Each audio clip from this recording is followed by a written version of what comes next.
Assalamualaikum warahmatullahi wabarakatuh. Perkenalkan, nama saya Arinisa Alsanur Maulida, NPM 202042500031, kelas R3A, Pendidikan Fisika.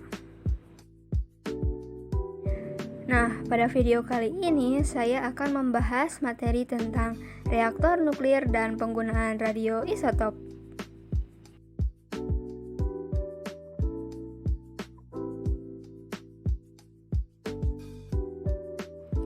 Reaktor nuklir pertama kali ditemukan oleh Enrico Fermi, seorang fisikawan yang lahir pada tanggal 29 September 1901 di Roma, Italia.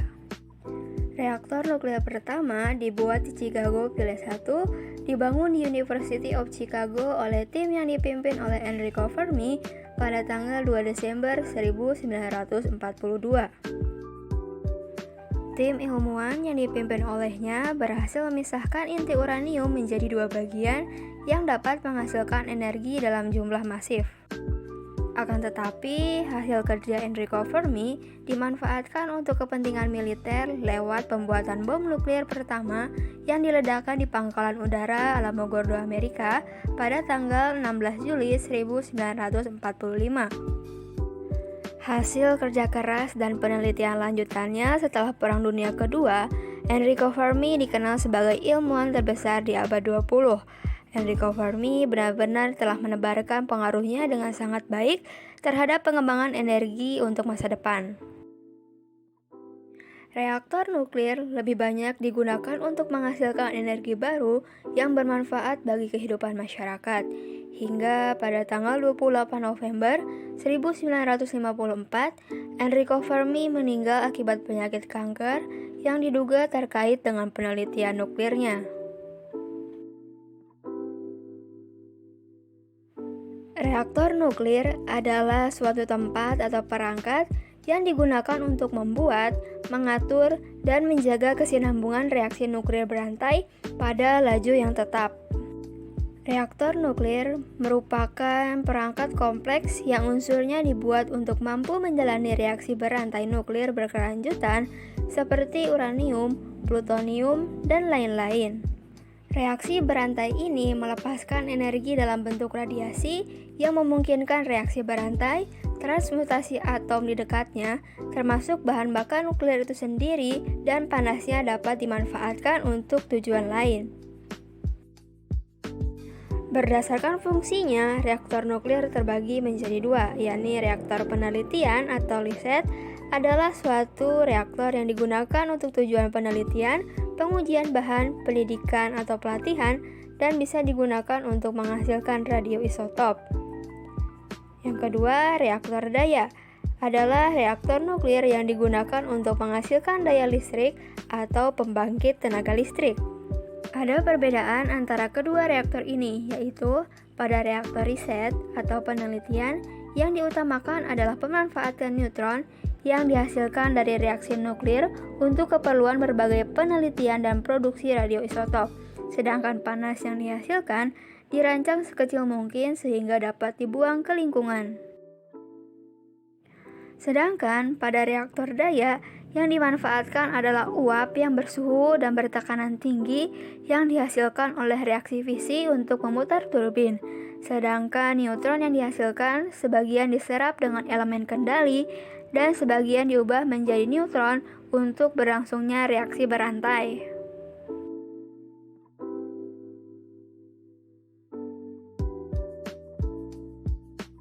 Nah, berikut komponen-komponen utama reaktor nuklir. Yang pertama ada bahan bakar, merupakan energi reaktor, umumnya menggunakan uranium-235, uranium-233, dan plutonium-239.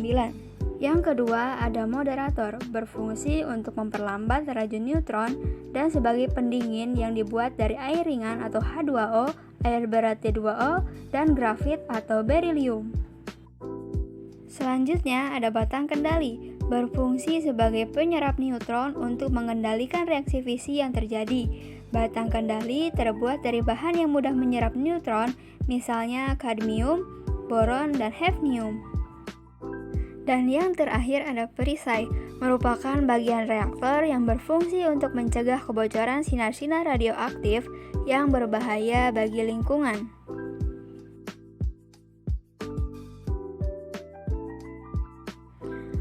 Proses terjadinya reaksi nuklir terbagi menjadi dua.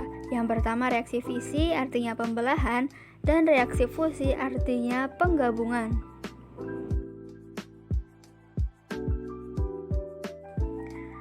Reaksi fisi terjadi antara partikel neutronik dengan inti fisil yang menyebabkan inti tersebut membelah diri menjadi inti-inti atom yang lebih kecil dan disertai dengan pembebasan energi.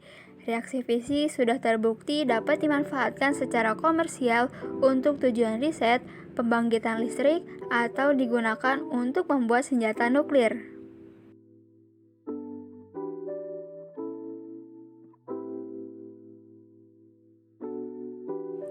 Sedangkan reaksi fusi terjadi dengan cara menggabungkan inti-inti atom ukuran kecil menjadi inti atom yang lebih besar dan disertai dengan pembebasan energi.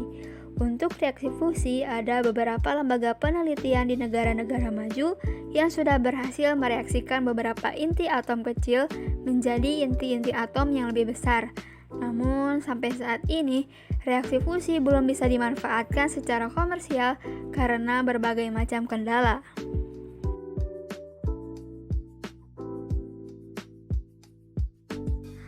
Sinar-sinar dalam radioisotop memiliki manfaat yang berbeda-beda dalam kehidupan.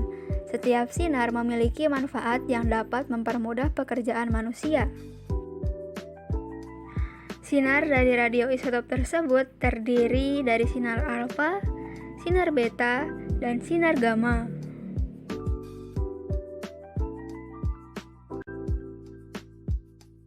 Yang pertama, sinar alfa. Sinar alfa sebagai sinar utama untuk memunculkan keberadaan radioisotop itu sendiri. Tanpa keberadaan sinar alfa, maka tidak akan ada radioisotop di dunia. Sinar alfa akan membidik neutron dan kemudian jadilah radioisotop. Yang kedua, ada sinar beta. Sinar beta menjadi sinar yang bermanfaat untuk mendukung penelitian-penelitian ekstrim. Pada penelitian seperti arkeolog, kerap memanfaatkan pancaran sinar beta untuk menemukan fosil dan juga untuk menentukan berapa lama usia dari fosil yang telah ditemukan. Selain itu, sinar beta dapat digunakan di pabrik-pabrik yang menggunakan pipa tertimbun di dalam tanah untuk melihat apakah ada kebocoran pipa tanpa harus membongkar setiap timbunan pipa yang ada. Maka dipergunakan sinar beta untuk hal tersebut. Dan yang ketiga ada sinar gamma. Sinar gamma memiliki lebih banyak manfaat dibandingkan dengan sinar alfa dan beta. Sinar gamma bermanfaat dalam bidang pertanian yang menyangkut budidaya tanaman. Sinar gamma juga bermanfaat dalam bidang medis dan kedokteran, yaitu digunakan dalam radioterapi untuk membunuh sel kanker, sterilisasi alat-alat kedokteran, dan juga bermanfaat pada bidang pertambangan minyak, yaitu dapat mendeteksi datangnya pasokan minyak atau cairan yang disalurkan melalui pipa-pipa, dan masih banyak manfaat-manfaat lain. Nah, mungkin itu saja yang dapat saya sampaikan dalam pembahasan materi kali ini. Sampai ketemu di video selanjutnya. Wassalamualaikum warahmatullahi wabarakatuh.